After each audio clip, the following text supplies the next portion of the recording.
Okay, this is Pontius Pilate 24, Part 2. Caligula made another sweeping change in the east when he recalled Vitellius from his post as governor of Syria. Pilate thought it one of the emperor's few enlightened measures, since he had never forgiven Vitellius for the high-handed manner in which he suspended him from office. Because of his successes in the east, Vitellius had incurred Caligula's jealousy, and it was only the most groveling tears and servility before the princeps that he was able to save his own life. Later, when Caligula asked the chastened ex-governor if he could see the moon in bed with him, Vitellius replied with slavish tact, "No, master, only you gods are able to see one another." But the lover of the immaterial moon certainly knew how to spend very material cash. Caligula now grew as a prodigal with the sestier, as Tiberius had been frugal. Charia disgustedly told Pilate of the worst example. The astrologer Thrasyllus had once predicted that Caligula had no more chance of becoming emperor than driving a team of horses across the Gulf of Baiae, B-A-I-A-E. So at vast expenditure, Caligula bridged the 3.5 miles of water between Puteoli and Baiae by lashing together a double line of merchant ships and heaping a roadbed of dirt across their decks. Then, mounted on his favorite steed, and resplendent in the armor of Alexander the Great, Caligula rode back and forth across the new bridge to the compulsory cheers of throngs on both ends. The next day he repeated the trip in a chariot, followed by the Praetorian Guard. Having rescued the veracity of the dead Thrasyllus in this bizarre fashion, he ordered the bridge dismantled as a hazard to navigation. "The damnable fool," Charia swore at the end of his story. "What did Rome do to deserve such a maniac?" Pilate started giving some serious thought to the possibility of emigration. The bridge and such other necessary projects as a private navy of jeweled pleasure barges squandered in 1 year the imperial treasury of 2.7 billion sesterces, which Tiberius had patiently amassed during his entire administration. In order to replenish his funds, Caligula began pillaging the populace by various means, all illegal. Once he even resorted to auctioning off the furniture of Augustus and Tiberius at enforced astronomical bids. But it was Procula who heard the best story. At another palace sale, Caligula told his auctioneer not to overlook the bidding of a tired soul in the third row who kept nodding in his sleep. On awakening, the drowsy fellow learned that 13 gladiators had been knocked down to him for a mere 9 million sesterces. Still, there was not enough money. A whole cavalcade of new and unheard of taxes was levied, and this kept the government half solvent. But his personal income suffered, so Caligula condemned to death some of the wealthiest Romans and seized their estates. Finally, he even opened a brothel in the palace itself. That's a place where prostitutes work, where the men of Rome could trade on credit at high interest rates, of course. Roman statecraft had plunged to a new nadir in this, the 792nd year since the founding of the city. In lucid moments, Caligula realized that his popularity was slipping.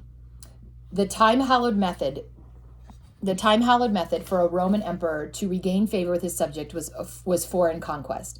It was not for nothing that his father was named Germanicus. He, too, would march north and battle the Germans. So in September of 39, Caligula crossed the Rhine with his legions and made several forays against Germanic tribes. What he really accomplished was the suppression of a conspiracy against him by the legate of Germany and his own brother-in-law. Both were executed. Wintering in Gaul, Caligula dreamed of returning to Rome in glorious triumph to celebrate his victory over a foe at the very ends of the earth. He would invade Britain. In the spring of 40, he moved as far as the English Channel, but was too cowardly to cross it. Yet he had to have booty to parade at his forthcoming triumph. So he ordered his legionnaires to gather seashells from the Channel shores and fill their helmets with these spoils from the ocean. There was also the problem of captives. Victories, even mythical victories, required prisoners. Caligula had the tallest Gauls dye their hair red to look like Germans so that they could be captured and then paraded in his Roman triumph. Shortly after the emperor's return, Cassius Charia appeared at Pilate's door with a face draped in anxiety. "I'm sorry, old friend," he said, handing him a dreaded summons to Palatine. "Hope it's nothing serious." Once again, Pilate tasted apprehension. Any inkling what it's about? No. Pilate had hoped Caligula would by now have forgotten about his very existence, but unfortunately the unhinged brain of the princeps still had its memory intact. When Pilate arrived at the palace and was ushered into Caligula's quarters, he found him stalking about the room in a rage, exchanging rapid-fire comments with his chamberlain, an Egyptian named Helicon, and his favorite actor, Apelles, a Greek. Caligula shot a glance at Pilate and rasped, "Oh, it's you, prefect. Yes. Once I told you that you didn't use enough diplomacy on the Jews. Now I tell you that you used too much. That hateful, rebellious, stiff-necked people have just committed treason and heresy and apostasy in Judea. Tell him, Apelles." "Oh, you know that sleepy little town of Jamnia in Palestine?" the actor asked Pilate, "the one near the Mediterranean coast?" "Yes," Pilate responded cautiously. "The Gentile citizens of Jamnia erected a brick altar to our emperor's divinity in honor of his recent victories in Germany, but the Jews in town promptly tore it down." "Yes," Caligula snarled. "They overturned it, destroyed it completely. An altar erected to me, my divinity." "Majesty," said Pilate, "isn't Herennius Capito our procurator there? He's the one who just wrote me the horrible details. Here, read his letter." Pilate did as directed. Then it occurred to him why Apelles was there. The actor came from Ascalon, which lay very near Jamnia. He and Helicon had probably filled the emperor with additional anti-Semitism to feed his flaming ire at Capito's letter. "Now," Caligula continued, "as former prefect of Judea, tell me what I should do to punish the Jews for this atrocity, this unbelievable sacrilege. Helicon here and Apelles have made their suggestions. Let's hear yours." Despite the extreme danger, Pilate could not resist asking, "Excellency, might it not be advisable to consult King Agrippa? I understand he's presently in Rome." Caligula glared at Pilate with his vacuous gray eyes, and then he snapped, "At times like this, I rejoice in the fact that my dear Agrippa is only 1/4 Jew and 3/4 Idumean. I might discuss this with him later if I feel he can give me an objective answer. I'm not sure he can. But don't evade my question. I'm talking to you, Pilate, not Agrippa. You. What would you do to chastise the Jews for this horrendous act?" "First, I would try to identify the perpetrators," Pilate said. "Do it. The perpetrators were Jews." "Dolt," he said. "Sorry, dolt, like you dork. The perpetrators were Jews." "Yes, but which Jews? Capito should find those guilty and punish them. After that, he should warn the leaders of the synagogue in Jamnia against any further attempts on the altar and assess them the cost of its reconstruction. Several Roman auxiliaries might also be stationed there to guard the sacred precincts." "That's all you would do?" "It would seem to be an effective..." "That's all you would do?" he screamed. "No wonder the Jews rode roughshod over you in Judea." Pilate shuddered at the change which had come over the princeps since their last meeting. Caligula was unable to remain in one place or keep his eyes fixed at anything for longer than a few moments. He romped about his private quarters like a claustrophobic tiger. "Well, Pusillanimous Pilate,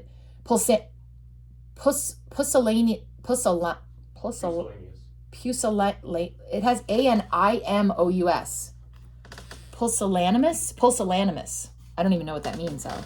I'll tell you what your emperor and God is going to do. Helicon and Apelles here think it's a fine idea. I'm going to have a colossal statue of myself erected in Palestine." "And where do you suppose?" "In Jamnia, Majesty?" "No, fool, in Jerusalem itself." "Ha ha! What do you think of that?" "And more than Jerusalem," he simpered. "The statue to my divinity will be erected in what they call the Holy of Holies, in the Jewish temple itself. That should teach them." Pilate was now certain that Caligula was insane. Jews, hypersensitive to images, now tolerating Caligula's statue in their temple? It would be an unthinkably appalling violation of their most cardinal laws against idolatry, Pilate knew, and would render the entire temple useless for future worship. No ritual purification could eliminate such a desecration. He recalled a little contest staged by his troops after the Jews had protested their standards. The best answer was sought to the question, what is the most unholy combination of things that can be done to offend a Jew? The winning reply was this: have an uncircumcised Gentile sell blood sausage from a strangled pig on the Sabbath day in the forbidden courts of the temple. A Samaritan had concocted it, a unique combination of dreadful violations of Hebrew law. But now there was a new winner. Caligula's plan made the Samaritans look pious by comparison. As diplomatically as he could, Pilate explained to Caligula how the statue scheme would represent the ultimate abomination for Judaism, the supreme sacrilege, that the people would never under any circumstances tolerate it. He had to tell the truth, otherwise, when Caligula's plan miscarried later on, it would be the worse for him. But now, when he saw the imperial's eyes widening in rage, he quickly shifted to another tack. You should know, Majesty, that the Judeans may be a recalcitrant people, but not a day passes without public sacrifices being offered up at the temple in your behalf. Pilate labored the point, for he thought it might be the one hope of sidetracking the emperor from his fantastic intention. Caligula glowered at Pilate, his lips quivering. All color drained from his face. For some moments he was unable to speak, but for assorted animal-like noises. Pilate was terrified. Finally, Caligula violently cleared his throat and found his tongue. I didn't ask for your objections, Pilate. only your suggestions, but you have no suggestions worth anything. He walked over and locked his eyes onto Pilate's, their faces just inches apart. Now I want to know just one more thing from you. Concentrate, peculiar Pilate. You may yet furnish me one normal answer. What will really happen when my statue is erected? You see, Petronius will come down from Syria with 2 legions to do the job. So there's no question about whether or not the statue will go up. But how long will it take the Jews to learn their lesson and accept my deity? Pilate now realized his life was at stake. He guarded every syllable. If you order the statue erected, Majesty, it will certainly be erected. That's better, Pilate, Caligula smirked. The Jews will allow it then? Of course, they'd have to. How could women and children halt your legions? Caligula scowled. What about the men? They would all have been killed or taken prisoner in defending the purity of their temple. You mean their silly belief in one God is that strong? No race is so fanatic about religion. When 10,000 Roman legionnaires arrive, watch how quickly they change their minds. You are a fool, Pilate, and you've given me nothing but foolish answer. Guards, guards, he cried, clapping his hands as several praetorians came into view. Arrest this man, seize him. Frigid perspiration broke out on Pilate's brow. He suddenly gambled on all the precarious assumption that Caligula's fury was a matter of the moment, that if he could stall a bit, he might yet surmount the crisis. Majesty, Pilate smiled serenely, I thought you and Jupiter Capitoline were on close terms. We are.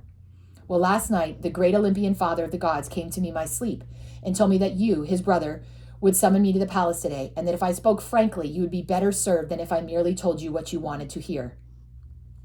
Only a lunatic, at best a fanatic, could have believed the story, but it was enough to make Caligula pause. In that hesitation, Pilate continued his dangerous gambit. Since I am merely a mortal divinity, indulge the fact that I cannot see into the future with your prophetic eye. If your statue stands in the Jerusalem temple, the mistaken opinion of one, Pontius Pilate, will be necessary foil against which your sovereign wisdom will shine all the brighter. Yes, that makes sense, Caligula said slowly. At last you've come to your wits. Guards, dismissed.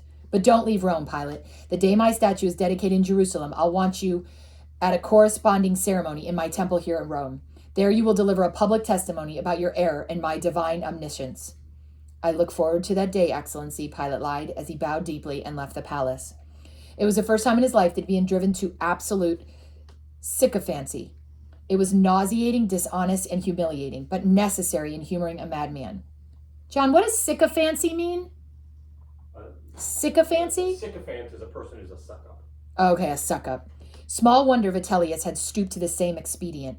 Probably only Agrippa might yet stop the insane plan of the princeps, and even he might not succeed. The gods knew Pilate had tried. But Caligula did not bother consulting Agrippa. The tribune Charia kept Pilate very closely informed of the emperor's next move, since he might be involved again at any time.